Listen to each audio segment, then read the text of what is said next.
Hi, I'm Dave Monty and welcome to my video series, Everything Villages. Today we're going to talk about something a little bit different that's not specific to the villages. I'm going to talk about the emotions involved in buying and selling a home and how to avoid mistakes due to those emotions, so stay tuned.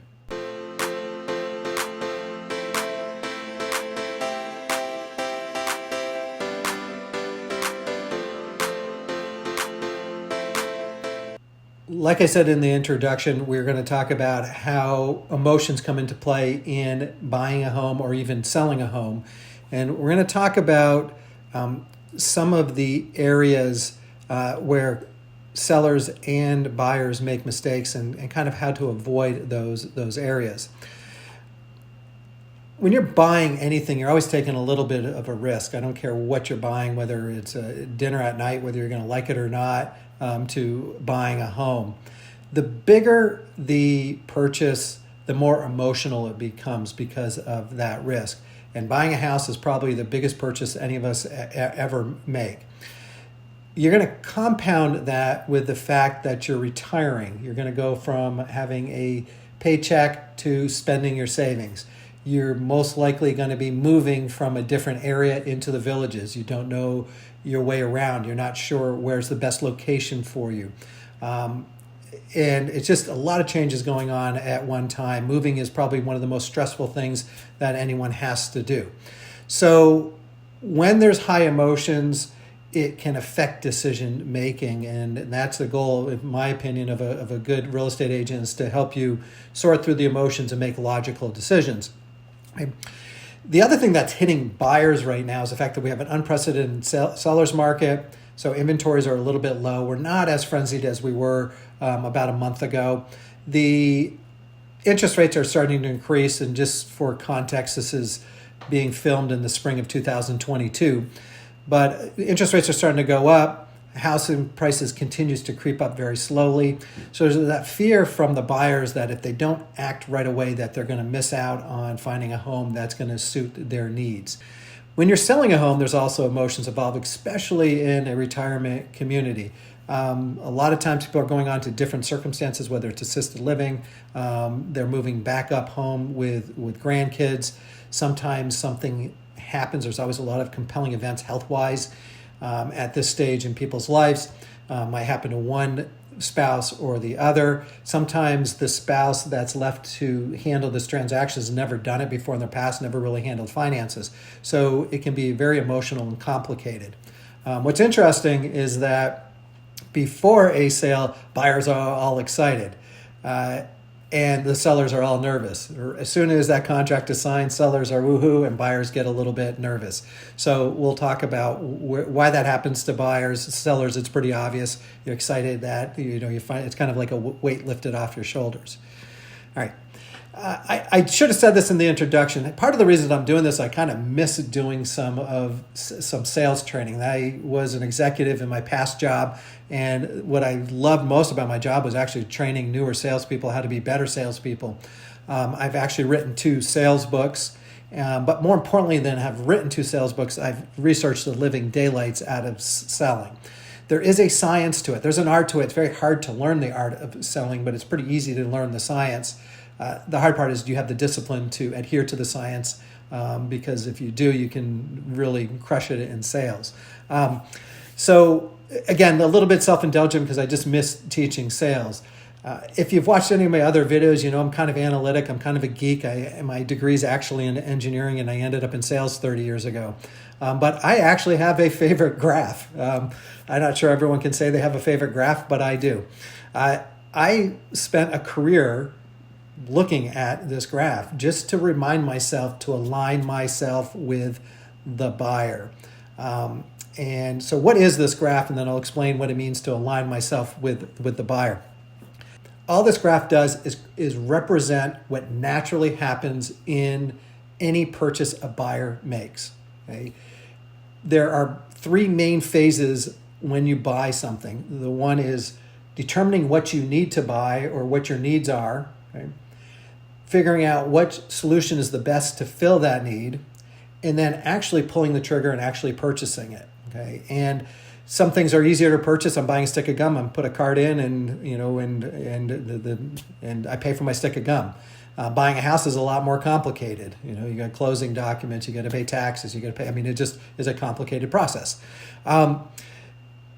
What this graph shows is not just those three phases, but the 4 categories that people take into consideration whenever they're buying something: what they need, how much money they have, versus how much money they're spending to solve that problem or to fit their need, what they're buying, they need to evaluate what they're buying, and then how much risk is involved. And there's a risk due to how much time you spend making a decision, of wasted time. There's the risk of being able to afford something, especially in a larger purchase. Dinner, I go out to dinner, there's risk. Well, how can you have risk at dinner? Well, I order something new off the menu I've never had before. Am I going to enjoy it or not? Or am I going to kind of ruin my night because don't like my food? So there's always a little bit of a risk of unknown whenever you're purchasing anything. Right? Now, the other thing is that these 4 concerns that buyers have shift over the sales process. At the beginning, the needs are the most important, and then as you start looking at solutions, you sort of forget what your needs are, and those need concerns with your needs remain fairly low. When you're first going to buy something, you know about how much money you have or how much money you're willing to spend. Okay? And as time goes on, you kind of lose sight of the cost until you actually go and pull the trigger. And this is very important. We're going to talk in detail about that. Solution. When you first start off, you don't have any idea what you're going to buy. You go into a restaurant as an example, and you're opening up the menu, you're not 100% sure. So you're going to do that, and you're going to evaluate over time. You're going to start to evaluate what you want. Then after you've ordered, you stop really thinking about the solution itself, and now it becomes a little bit more of a risk. And then no risk at the beginning. You haven't spent any time. You're not ready to pull the trigger. You're confident. You're excited to go buy something, and then you go and pull the trigger, and you're just real nervous that I do the right thing. Right? So I'm going to step through this with a house. I could do this with a stick of gum. I could do this with a car. And I could do it with a home, but I'm going to do it with a home too. I filmed this at one point, and I did it with a car, then the home, and then I said, that's probably a little bit of a waste of time and a little bit redundant. So let's just stick with the home example. The entire reason that this is taught is to be in alignment with a buyer. I get a phone call and someone says, hey, I'm interested in buying in the Villages. And I say, hey, fantastic. I just listed a house and it's the best house. It's got this, it's got that. And people on the other line going, well, wait a second. Doesn't know my budget. Doesn't know much about me. As a good real estate agent, my goal at the beginning is to understand my client's needs from a buyer standpoint. Okay, so from a buyer standpoint, I need to understand again, what their budget is. Do they have pets? Do they need a fence? What activities do you like? Do you like golf? If you really like golf, you should probably be in the main part of the Villages. If you like town squares and entertainment, you probably should be in the main part of the Villages. Okay, so do you, like I said, need a fence, but you need a bigger home? That would indicate what's called a veranda series, which would put you in the newer part of the Villages. So I need to understand my client's needs in order for them to sell the right product to them. Okay? But more importantly, I need to make my client feel comfortable. When you first are entering into this, you know about what your budget is. You know how much money you have. You know what income levels you have from pensions or from retirement accounts. When you first enter in, you really don't know much about the Villages. You don't know much about the solution or what products there is to offer.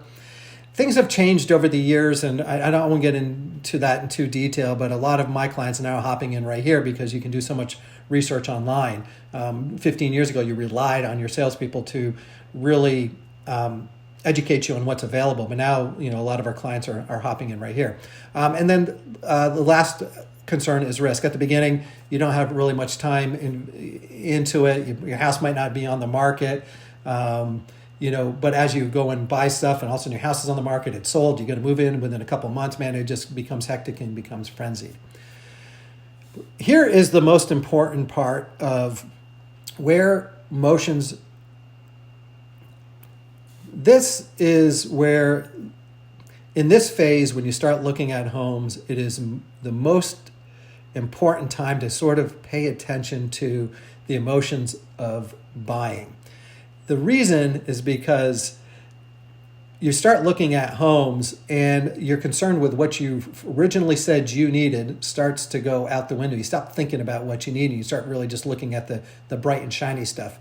Your concern with cost goes way down. In my opinion, being a real estate agent is I don't sell my buyers. If I'm selling homes for my listing clients, okay, but when I'm working with a buyer, I'm not selling my buyer. My job is to assist them through this process. If you ask any of my clients, I think you would understand that that's exactly what I do. Is I listen to what they need and I help them make informed, logical decisions, even if emotions get involved. Now, sellers know that when clients start looking at solutions, they stop thinking about price. Real estate is commission driven. The higher the home sells for, the more commission the real estate agents make, even the people who are representing you, and it's their job to get you the best deal as far as paying less for a home. I personally, if you have an agent who does this, you might want to look for a different agent. I don't do this. Knowing the fact that the solution is going to be most important, real estate agents will push your budget. So if you come in and say, my budget's $400,000 or $1 million, they're going to show you homes up to $450,000 or 1.1 or 1.2 million. Okay, so because they know that if you see something that's really nice, that really your concern for budget goes out the window. So if you ever, and I'm sure that's happened in the past, it's you go into the store to buy one thing and you end up spending a lot more because you saw something that you really liked. Knowing that my clients are retirees coming in with a fixed income, I always ask, is that budget flexible? If it is flexible, I will say, hey, I'm going to possibly show you stuff a little bit more expensive, mainly because what you told me you wanted probably might not exist at that price level. I don't just push it for no reason. However, if you're firm on the budget, I don't show you anything over your budget because that's only going to tease you and only make the process more complicated for you, because all of a sudden you're going to want this for your budget price and it might not fit. So if you catch your real estate agent as a buyer's agent really showing you stuff that's well beyond your budget, think twice about using that agent. Okay, so now on the selling side, knowing that buyers aren't so concerned. So now when I say seller, not me as a real estate agent, but me helping my listing clients get more money out of it for buyers who are not my clients, really know that when somebody sees something really nice and shiny, they're willing to pay more for it because they're not as concerned with cost. So it is ultra important to make sure that your home shows the best it possibly can, even to the point with possibly making an investment if you want to maximize what you make on the home. And I'm going to show you some examples of that as well. Lastly, when you go to pull the trigger, this is where the other angle of emotion comes in. And I said this earlier in the video. As soon as you pull the trigger, the sellers are like, woohoo! As soon as you pull the trigger, the buyers are like going, did I just make the right decision or not? And they're going to hem and haw until closing, and it happens all the time. I just had a client who bought from the Villages. They found a home that showed fantastic. It was exactly what my client was looking for, and they bought it. About a week before closing, I had my client call me and saying he wants to back out his home. He said, Dave, I trust you to help me and guide me through this process. Even though I didn't sell him the home, even though it would be in my best interest to talk him out of the home and go sell him something else, I said, well, give me the address. Let me do a market analysis for you, which I did. All I could tell him was, did he overpay for the house that he bought? Was it a sound financial decision or not for him? I can't tell him if he spent this much money, if that was going to really push his budget to the limit or not. That is fully up to him. I can only tell him is if he got a good deal or didn't get a good deal on that house. The fact that the house showed very nice, he paid a premium for the home. And I explained that to him. I said, you probably could pick up this model for a lot less expensive. You would have to put some work into it. And when all said and done, you're going to spend a lot less. Okay, but Is that house overpriced? It's not overpriced because that's what people are getting for that home when it shows that nice. You're paying a premium for it, but that's what people are spending in the villages. So I asked him how much he put down for escrow, and I went, wow, that's a lot of money. I said, you know what? I gave him a bunch of advice, but it all boiled down to the fact that you should stay in this contract.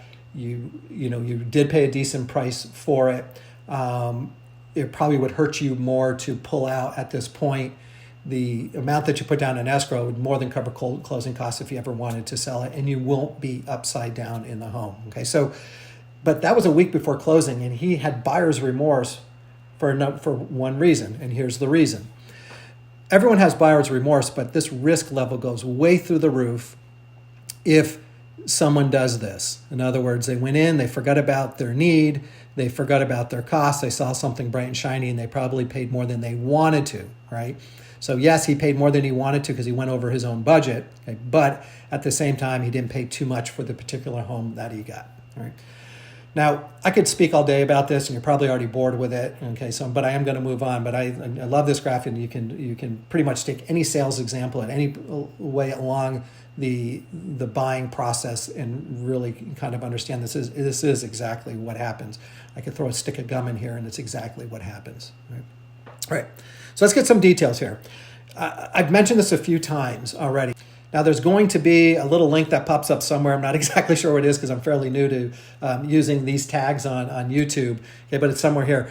We just did another video. It's called Biggest Bang for Your Buck, and it talks about exactly this, like with my last client that we were just speaking about, is that he paid for a wow factor. There's a premium there, right? So say this house was listed for $390, and it's new flooring, new paint, new light fixtures, new appliances, decorated very nicely, and this home would go for maybe $390 in the current location. This happened to be way up north, but he probably could pick up the same exact home for $330 in that area, but $30,000 into it and get exactly this, not the furnishings, but just at least the home. And so in general, you would have $360 into it. So whoever bought this home paid $30,000 more than what they could have picked it up for if they did the work on their own. So they're paying $30,000 for a convenience factor, but they're paying $30,000 for the wow factor when all of that furniture is going to leave. We help clients find homes. Actually, the other way around too. We help listing clients spruce their homes up so they can get this extra $30,000 of profit from their home, as opposed to the buyer coming in and buying it at $330,000, putting $30,000, and now having a $390,000 home. So I help clients on the buying side and on the listing side with this. I'm also saying be aware of model homes. And I'm saying this for a reason. One of the reasons is I have a lot of clients who come in and they say, I absolutely want to be above Highway 44. We love live music. We love the town squares. We play golf. Whatever the reason is, they want to be in the main part of the villages. Then they go down to the newer sections and see these bright and shiny models, and they pull the trigger. And then they call me up after they've moved in and said, we really should have been north of 44 for their specific needs. Now, what I call this is I call it the burger effect, or the automobile industry does this. You show something really nice even though that's not what you're buying. And, actually Wendy's is being sued right now. It just, as I was putting this together, I was reading an article and I said, hey, I'm going to use this. This is Wendy's new bacon bourbon cheeseburger. Okay, now what does it actually look like? It looks like that when you buy it. Okay, but in your mind, you bought that. Okay, but this is what you end up with. Now with a model home, they do exactly the same thing. Now, hopefully this looks a little bit familiar to you. Okay? This is that home. Okay, so that's the real picture. When we go and list these homes for our clients, if they're empty and the bones are really nice, we'll virtually stage it. So when you're clicking through the listings, you see this and go, wow, that is absolutely beautiful. When you show up, you actually see this. Okay, we're legally allowed to do this because I'm not allowed to change light fixtures, wall colors, flooring. That is the house, but we are allowed to virtually stage them. So what we're doing is we're basically building a model home in the multiple listing to make the home show better. When you go into a model home, they're not even livable. If you really look closely, they took the doors off to the bedrooms, to the bathrooms. There's no screens on the windows because those tend to dull things down. There's no cords on the lamps typically unless they actually need it for lighting. You have place settings here, and very few people live with place settings on their dining room table, as an example. Okay, so when you go into a model home, you're buying the wow factor, and in your mind you're buying that, and then you go and buy the base model and start adding things to it.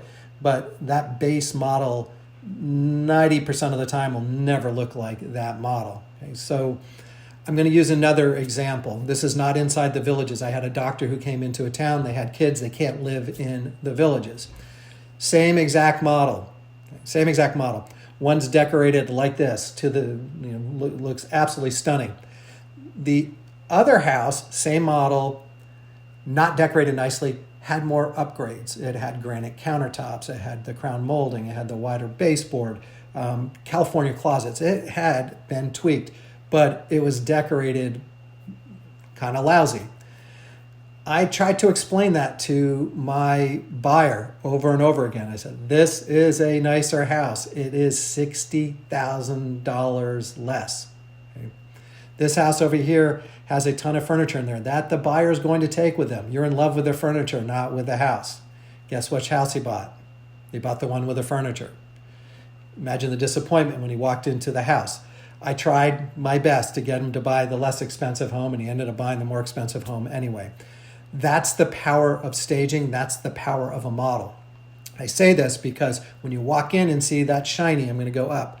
When you walk in and see shiny, okay, your concern with cost goes out the window. Your concern with your need goes out the window.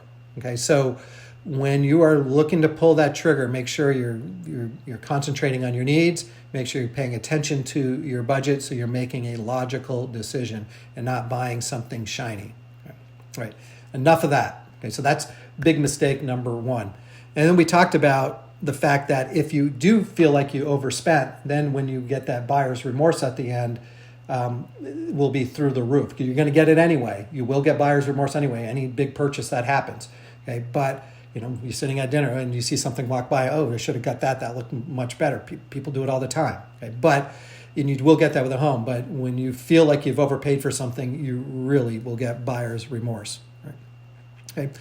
So key takeaways. I just talked about some of these. Right.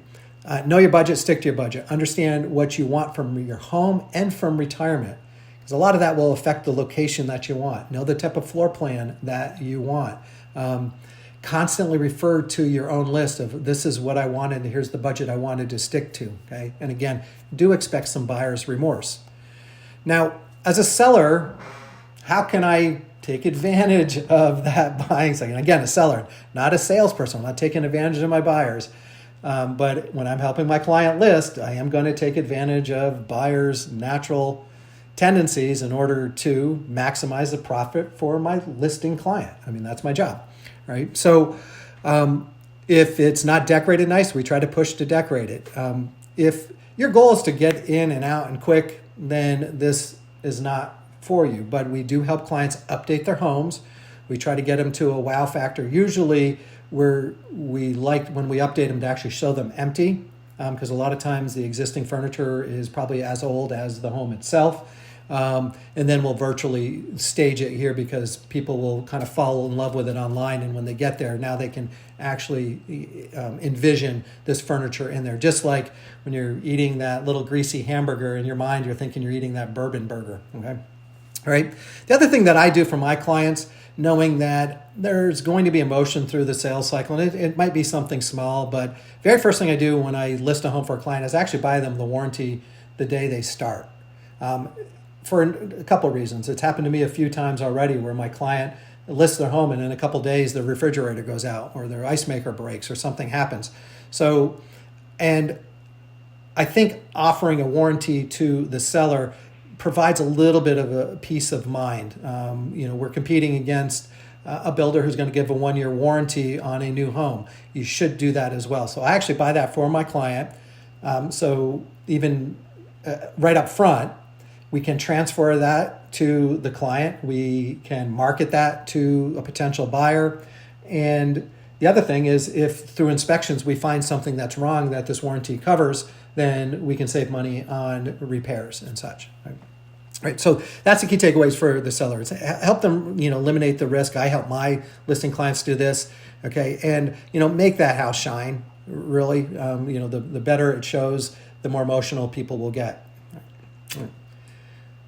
So that's kind of the conclusion. Hopefully this wasn't too geeky on you. Again, from a buyer, just be aware of the emotions involved. If you have a good agent, they should be almost playing devil's advocate with you, talking through, okay, you originally told me this, why are you doing this? Okay, that makes sense to me now. But I will always ask my client, I have had clients come to me and say, I need this house. And I go in there and go, man, you're going to way overspend on this house. I spend a lot of time, especially when I have remote clients, I spend more time talking people out of sales sometimes. But in my opinion, that's the best thing to do for my clients. I hope you learned a little bit about maybe your own emotions through the buying process. Hopefully you learned a little bit about me as far as how I like to take care of my clients. As always, you can request my free 42-page guide, Buying and Selling a Home in the Villages. If you'd like your free copy, you can email me right here at davemontysales@gmail.com. I hope to be seeing you around the Villages. Take care.